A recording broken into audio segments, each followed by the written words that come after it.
స్టార్టింగ్లో చెప్పారు కదా, ఇక ఆగదు అమరావతి అంటున్నారు.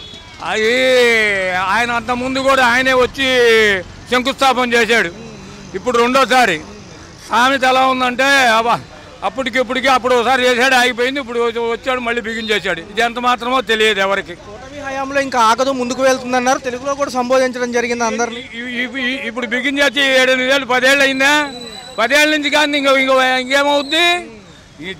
మాటలు చెప్పేదానికి చేసేదానికి తేడా ఉంటుంది. కంపెనీలతో సహా అనేక సంక్షేమ అభివృద్ధి పనులకి నిన్న వర్చువల్గా ఎక్కడైతే కంప్యూటర్ ద్వారా ఆమోదం పొందినట్టుగా వదిలేరు. మరి ఇవన్నీ కూడా ముందుకు వెళ్తే ఎక్కడ ఆగదంటున్నారు. వస్తారు, ఫ్రీ బస్సులు పెట్టి, భోజనాలు పెట్టి, డ్రింకులు ఇచ్చి, చక్కెర పొంగళ్ళు ఇచ్చి అన్నీ ఇస్తే జనాలు ఎందుకు గారు ఫ్రీగా తీసుకెళ్తా ఉంటే దేనికైనా వస్తారు.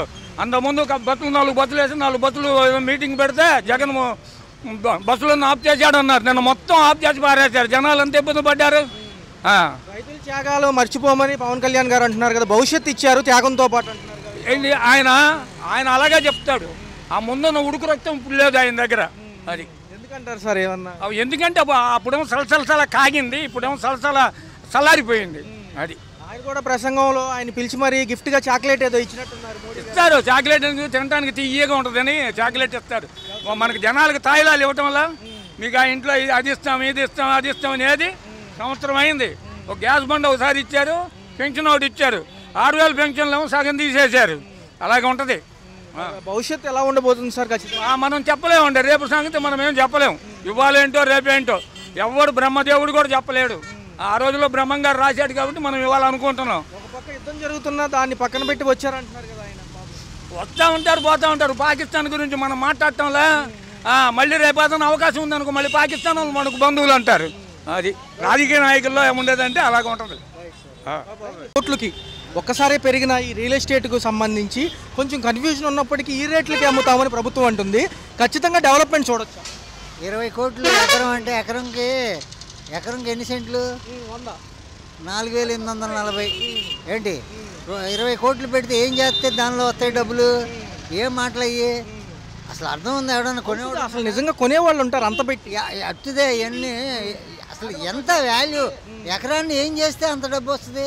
పంట పండిస్తారా? ప్లాట్లు వేస్తారా? ప్లాట్లు వేస్తే రోడ్లు తీయాలా?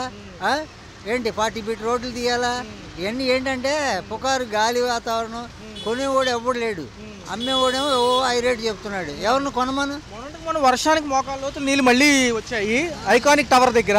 ఎక్కడైతే ఐరన్ కడ్డీలన్నీ తుప్పు పట్టాయో గతంలో 3 నెలలు పట్టింది వాటర్ లాగడానికి. మరి ఇప్పుడు నిలుస్తాయి అంటారా? అంత పెద్ద భవనాలు అసలు నిజమేనా? భవనాలు కట్టిని ఎక్కడికి పోవు. అయ్యి ఏంటంటే ఐరన్ సిమెంట్ మంచిది వాడితే తుప్పు పట్టకుండా ఉంటాయి. నీళ్ళు ఇమీడియట్గా ఇంప్రూవ్మెంట్ చూపించాలి. ఇప్పుడు ఎంతసేపు పేపర్లో టీవీలో చెప్పుకున్నామని కాదు, అక్కడ అసలు ఉండాలి, అక్కడ జరగాలి, ఇంప్రూవ్మెంట్ అవ్వాలి. 20 కోట్లు ఈ కోట్లు అనేది వేస్ట్ అబ్బా. ఇదంతా పనికిరాని చెత్త మాట. సంవత్సర పాలన దగ్గరలో ఉన్నాం. జూన్ వస్తే సంవత్సరం అయిపోతుంది. ఒక పక్క చూసుకుంటేనేమో పవన్ కళ్యాణ్ గారు చెప్పారు చాలా అనేకమైన విషయాలు, ఏవి ముందుకు సాగట్లేదు. ఖజానాలో డబ్బులు లేవంటున్నారు. 2 వచ్చినాయి, పెన్షన్ ఒకటి, గ్యాస్ సిలిండర్లు. డబ్బు లేదు అంతా అయిపోయింది అంటారు. మెట్రో అంటారు, అది అంటారు, ఇది అంటారు, పేపర్ ప్రకటన. అసలు ఆదాయం ఏది? ఒక పక్కనేమో జనవరి నుంచి వ్యాపారస్తులు గోల, వ్యాపారాలు లేవని. ఫుడ్, టీ, ఫాస్ట్ ఫుడ్స్ తప్ప మిగతా బిజినెస్లు అన్నీ మూలబండి అంటారు. మరి దానికి ఏంటి మరి ఇంప్రూవ్మెంటేషన్ అంటే? ఏదైతే రియాలిటీలో లేరంటారు. అయితే రాజకీయ నాయకులు కూడా ఎక్కడో ఏదో ఉందని ప్రకటన వరకే కాదు, క్రియాశీలకంగా చేయాలి. ఏదైనా వేరే యూట్యూబ్ ప్రకటనలు చేసాము అని కాదు. మార్పు రావాలంటే ఇంకా టైం పట్టుద్ది అంటారు వాళ్ళు. చూద్దాం. సూపర్ 6 అవుతుందంటారా? ఖచ్చితంగా నిదానంగా అవుతాబ్బా. ఇప్పుడు డబ్బు డెఫిసిట్ బాగా డెఫిసిట్. మరి ఆ వనరులు ఎత్తుక్కోవాలి. అంతేగాని జనం మీద, కరెంటు బిల్లుల మీద, పన్నుల మీద వేసేయడం కాదు. నిన్నగాక మొన్న మళ్ళీ పన్నులు పెంచారు. అలా కాదు, వనరులు ఎత్తుక్కోవాలి. ఏం చేస్తే అప్పుడు ప్రవీణ్ ప్రకాష్ ఉండగా డీవియేషన్ ఉన్న కట్టుకున్న బిల్డింగ్లు కానీ అప్రూవల్ ప్లాన్ మళ్ళీ రిజిస్ట్రేషన్ అని ఇచ్చాడు, డబ్బులు వచ్చినాయి. అలా చేసుకోవాలి. ఒక పక్క చూసుకుంటే సూపర్ 6 పథకాల్లో ఇంకా మిగతా ఇవ్వాల్సినవి ఉన్నాయి. దారులు చేస్తుంటే సూపర్ 6 ఏంటి అన్ని ఇచ్చేట్లా మనకి ఏమవుతున్నారు ఏంటి? నాకు అన్ని ఇచ్చేస్తున్నాయి. నాకు అన్నీ వచ్చేస్తున్నాయి.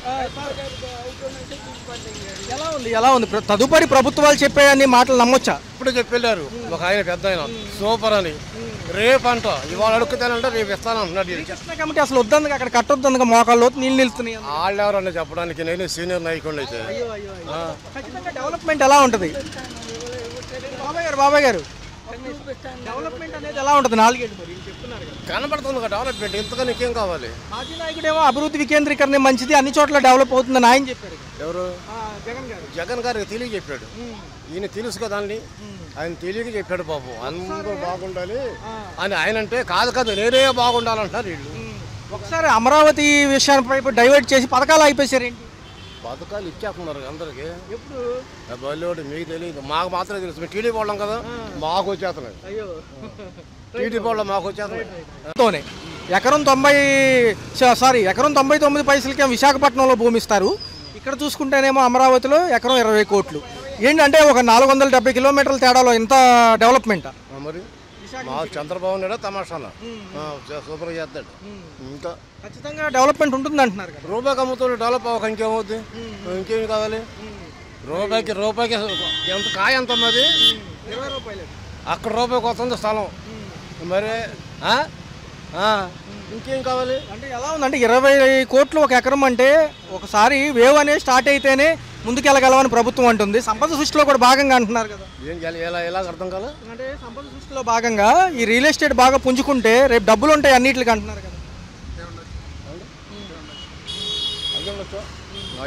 కదా ఇంకా చెప్పినప్పుడు అతిశయోక్తిగా ఉంటాయి కానీ ఎకరం 20 కోట్లు అనేది ఎక్కడ నమ్మశక్యం కావట్లేదు. నమస్తే అండి. ఎకరం 20 కోట్లు అన్నారంటే ఆయన మరి కొంటాకన్నాడు లేకపోతే అమ్ముటాకన్నాడో అయితే తెలియదు. కానీ ఏదేమైనా కానీ సొంత స్వలోభాలకు అవసరపడి వాళ్ళు ఇష్టం వచ్చినట్టు మాట్లాడుతున్నారు. వైజాగ్లో వచ్చేసేమో ఎకరం వచ్చి 99 రూపాయలకే ఇస్తానన్నారు. ఇక్కడ వచ్చేసి 20 కోట్లు. ఏంటి డబ్బులా లేకపోతే సిరిగిపోయిన కోట్లా? మాట్లాడే విధానం కూడా ఉంటుంది. 20 కోట్లు అంటే దేనికి ఇవ్వాలి? నువ్వు వచ్చావు, ఫస్ట్ సారిని మోడీ గారిని తెచ్చావు, తీసుకొచ్చాడు, కాస్త మట్టి కాస్త నీళ్ళు ఇచ్చాడు, వెళ్ళాడు. అదే అంటే అది అన్నాడు ఇది అన్నాడు వెళ్ళాడు. రెండోసారి పిలిపించావు, కూర్చున్నావు, ఆహా ఓహో అన్నారే కానీ దాని గురించి ఏమీ మాట్లాడలేదు, ఏమి చేయలేదు. దానికి ఇంత నిధులు ఇస్తా, దానికి లేకపోతే కొంత నేను ఊరడు కల్పిస్తా, లేకపోతే కొంత దానికి సహాయం చేస్తా అనే మాట రాలా. సరే అవన్నీ పక్కన పెట్టు, ప్రత్యేక హోదా గురించి మాటే లేదు.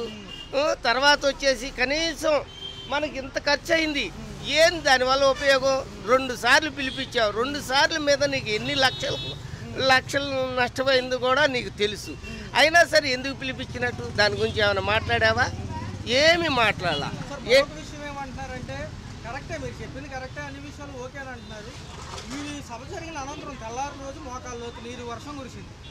ఏదైతే ఉందో ఐకానిక్ టవర్ అంతకుముందు 3 నెలలు నీళ్ళు లాగిచ్చారు, అందులో నుంచి మళ్ళీ మునిగింది. అది నీళ్లు లాగే అసలు ఉన్నదే నీళ్ళ ప్రదేశం. అది ఇప్పుడు నదికి పక్కన ఉంది. సంవత్సరానికి వచ్చి 3 రకాల పంటలు పండుతాయి. 3 పంటలు సంవత్సరానికి ఏవైనా పండి 3 పంటలు పండుతాయి. అది పంటలు పండే భూమే కానీ బిల్డింగ్లు కడతాకి ఇలాంటి భవనాలు కడతాకి అది పనికొచ్చే భూమి కాదు. ఇప్పుడే కాదు, ఇప్పుడు ఆనాడు సింగపూర్ వాళ్ళని పిలిపించారు, అది కాదండి అవదండి అన్నారు.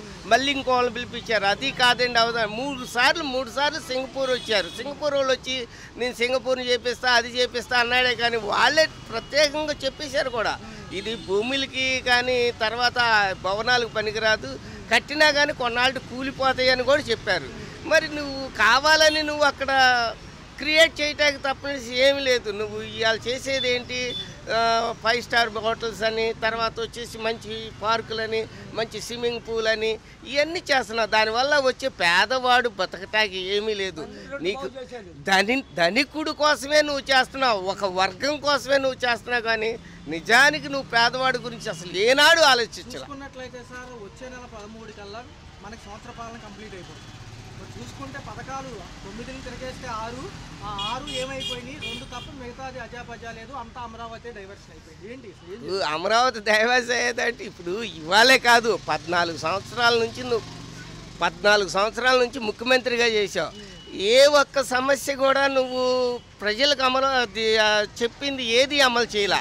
నీకు నచ్చినవి అయితే చేస్తున్నావు, లేకుంటే మానేస్తున్నావు. నువ్వు సంవత్సరం కాదు ఇంకా 10 ఏళ్ళు అయినా కూడా నువ్వు ప్రజలకు ఏమి న్యాయం చేయలేవు కూడా.